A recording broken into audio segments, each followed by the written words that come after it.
আমার সেটা মাজলুম। এতিম ও মাজলুমের দায়িত্ব কর্তব্য। এবার মাজলুম কাকে বলে? আমার সেটা মাজলুম। এতিম ও মাজলুমের দায়িত্ব কর্তব্য। এবার মাজলুম কাকে বলে? আগে শুনবেন, মাজলুম কাকে বলে? মাজলুমকে আরবিতে লম্বা করে তার তারিফ ধরেছেন। মাজলুম তাকেই বলা হয় যাকে কোনো জায়গায় বন্দি রেখে কোনো খাবার না দিয়ে কিংবা এই রকমের কোনো জায়গায় তাকে রেখে নানান ধরনের কষ্ট দেওয়া হয়, সে যেন সেখান থেকে যেতেও পারে না, বের হতে পারে না, তার উপর টর্চার করা হয়, অত্যাচার করা হয়, তাকেই বলা হয় মাজলুম। আগে শুনবেন, মাজলুম কাকে বলে? মাজলুমকে আরবিতে লম্বা করে তার তারিফ ধরেছেন। মাজলুম তাকেই বলা হয় যাকে কোনো জায়গায় বন্দি রেখে কোনো খাবার না দিয়ে কিংবা এই রকমের কোনো জায়গায় তাকে রেখে নানান ধরনের কষ্ট দেওয়া হয়, সে যেন সেখান থেকে যেতেও পারে না, বের হতে পারে না, তার উপর টর্চার করা হয়, অত্যাচার করা হয়, তাকেই বলা হয় মাজলুম। অনেক আছে, অনেক। এবার বলবেন, মাজলুম কি জোরে জোরে দেখালে পিটাই করে ওই লোকটাকেই বলা হয়? না। মাজলুম কাকে বলা হয়? মাজলুম কে হতে পারে? যে এক ভাই অপর ভাইয়ের উপরে ন্যায়সঙ্গত কথায় জুলুম করে, কথার উপরে তাকে এমন করে কথা বলে যে কষ্ট পায়, এর নাম হলো মাজলুম। এবার আসেন, একটু বাঁচতে হবে। আল্লাহ বলছেন, তুই অত্যাচারিত মানুষ, তুই জুলুম করবি, আমার বান্দারা পৃথিবীর বুকে চলমান, আর তাদের উপরে তুই অত্যাচার করবি। আল্লাহ যেন সঙ্গে সঙ্গে বলছেন, ওরে পৃথিবীর বান্দারা, ওয়ামালিদ যালিমিনা মিন হামিমিন ওয়ালা শাফিইন ইউতা। আল্লাহ বলেন, একদম কোরআনের আয়াত, সূরা গাফির 18 নম্বর আয়াত, রব্বুল আলামিন বলেন, যারা জুলুম করে, অত্যাচারিত মানুষ, তারা যেন কিয়ামতের দিনে কোন রকমের খাবারও কিছু পাবে না এবং কোন রকমের শাফি পাবে না, শিফায়াত পাবে না, শাফায়াত পাবে না। আল্লাহ পাক বলছেন, এটাই হলো পৃথিবীর বুকে মাজলুমের জন্য সব থেকে দুর্ঘটনা এবং মাজলুমের জন্য সব থেকে আঘাত মারা কথা।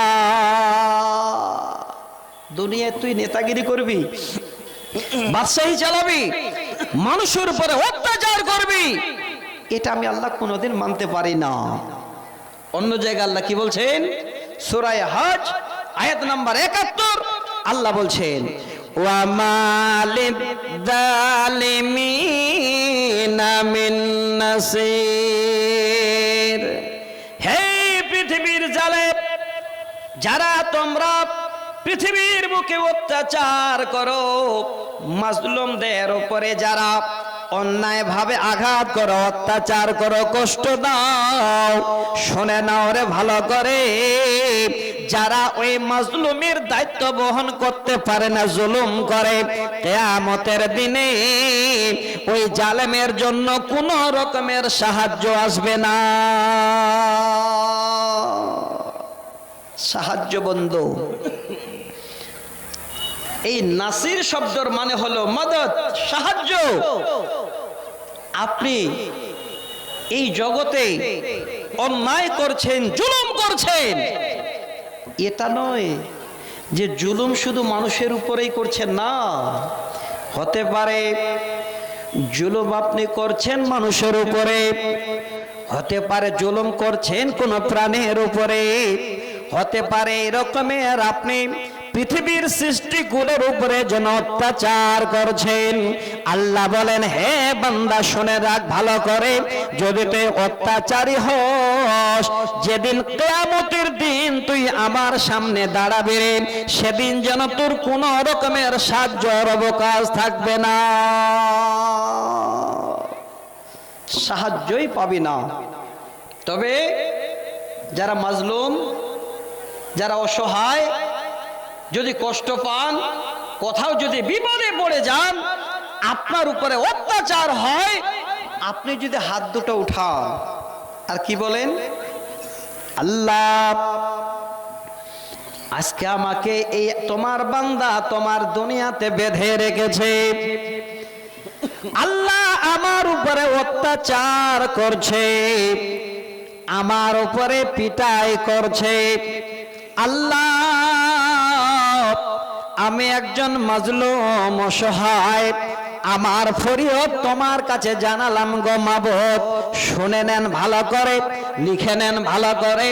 আল্লাহর নবী বলেন, ওই মাজলুমের দোয়া কোনদিন আল্লাহ ফেরত দেবে না।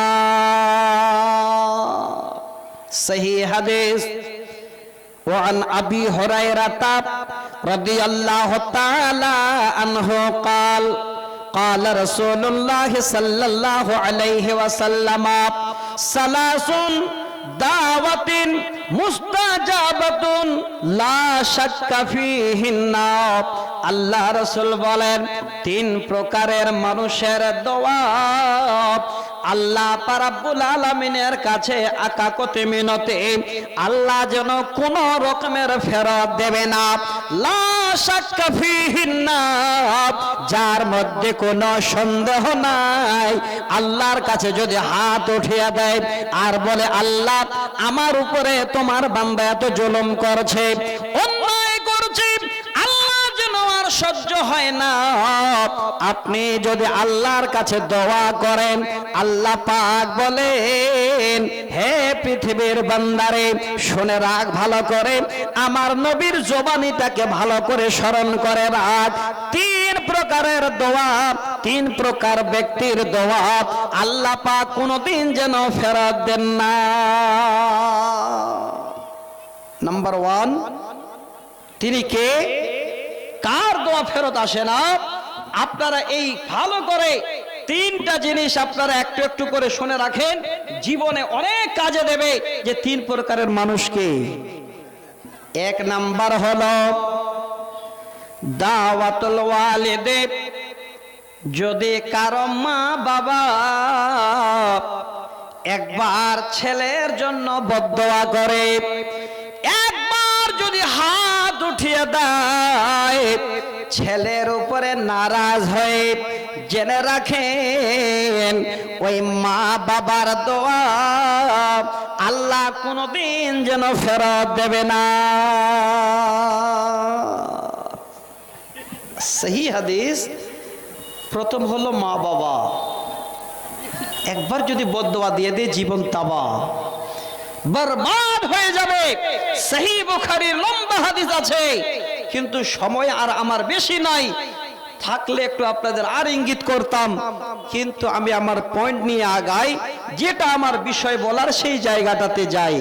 দ্বিতীয় নম্বর হলো ওয়া দাওয়াতুল মুসাফিরি, মুসাফিরের দোয়া আল্লাহ কোনদিন যেন ফেরত দেয় না।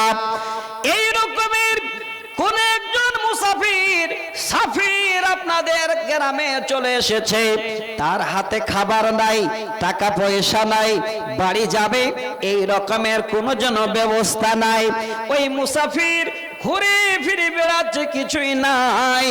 ওই মুসাফির যদি আল্লাহর কাছে দোয়া করে, ওই মুসাফির যদি আপনাদের জন্য দোয়া করে, আপনারা যদি মুসাফিরের সঙ্গে ভালো ব্যবহার করেন, আল্লাহ রাসূল বলেন ওই মুসাফিরের দোয়া আল্লাহ কোনদিন ফেরত দেবে না। তারপরে চলে আসেন, আল্লাহ রাসূল বলছেন ওয়া দাওয়াতুল মাজলুম, আর মাজলুমের দোয়া আল্লাহ কোনদিন ফেরত দেন না। যে আপনাদের সামনে অনেক কথা বলা হয়ে গেল, যেই মাজলুম অর্থাৎ অত্যাচারিত হচ্ছে, যার কাছে কোনো রকমের সাহায্য করার মানুষ নাই, সেই লোক যদি আল্লাহকে বলে, আল্লাহ আমার উপরে তো অত্যাচার হয়, আমার উপরে তারা এমন জুলুম করে, আল্লাহ তুমি তার ব্যবস্থা করো, আল্লাহ রাসূল বলছেন ওই মাজলুমের দোয়া আল্লাহর কাছে কবুল হয়ে যায়। আমাদের কর্তব্য কি হবে? যদি কোনো মাজলুম অত্যাচারিত হচ্ছে, যেই পজিশনে হোক, যেইভাবে হোক, সেই মাজলুমকে সাহায্য করা, সেই মাজলুমের দায়িত্ব বহন করা, এটা হলো আমাদের কর্তব্য। আপনাদের একটা বুখারীর হাদিস ইতিহাস হিসাবে শোনাবো, তবে আর লম্বা করব না, ছোট করে আপনাদের সামনে দু চারটা হাদিসের আলোচনা করে আমার টাইম সংকীর্ণ বা শেষের দিকে ইনশাআল্লাহ সময় হবে, আমি বিদায় নিয়ে নেব। ঠিক যখন আমার ঘড়িতে 10:15 বাজবে, আমি আপনাদের কাছ থেকে সালাম দেব আর নেমে যাব। 1 মিনিট আর এদিক ওদিক হবে না, কারণ সময় নিয়ে সব গতি চলছে। আলহামদুলিল্লাহ, বক্তা আপনারা প্রস্তুত করুন। এবার দেখেন, আমি আপনাদের কাছে যে দোয়াটা, যে জায়গাটা আপনাদের কাছে শোনাতে চাচ্ছি, যদি কেউ আপনারা দুনিয়াতে জুলুম করেছেন, তাহলে অবশ্যই আপনার কিয়ামতের দিনে তার বদলা আল্লাহ নিয়ে নেবেন।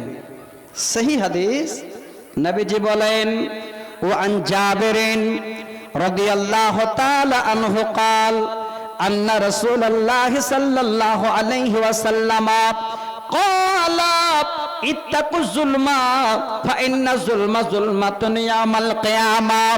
যদি কোন আল্লাহর বান্দা এই রকমের কারো উপরে জুলুম করে, অত্যাচার করে, কাউকে যদি কষ্ট দেয়, জেনে নাও আল্লাহ রাসূল বলেন কিয়ামতের দিনে ওই মাজলুমের জন্য যেন কিয়ামত তার যেন অন্ধকার হবে, বিদঘুটে হয়ে যাবে।